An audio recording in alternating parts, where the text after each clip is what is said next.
انسان سے شرم، حیا، عصمت و عفت، اس کے سارے تصورات کو ختم کر دیا جائے، انسان کو حیوان بنا دیا جائے۔ ایک کتے کو شہوت ہے، جو کتیا مل جائے، چاہے اس کی ماں ہو چاہے اس کی بیٹی ہو، اس سے اس کو استفادہ کر لے گا۔ یہ انسانوں نے کیا قدریں لگا رکھی ہے؟ ماں، بیٹی، بہن، بیوی، کیا فرق ہے؟ عورت ہے وہ بھی عورت ہے، یہ بھی عورت ہے۔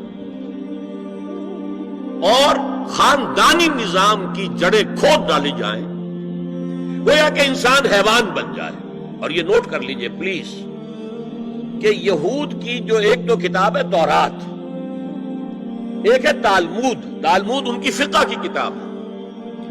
تالمود کی تعلیم یہ ہے کہ یہ باقی جتنے انسان ہیں، اصل انسان تو صرف ہم یہودی ہیں، یہ باقی جتنے انسان ہیں گوئمز، اور ان کے لیے دوسرا لفظ ہے جینٹائلز۔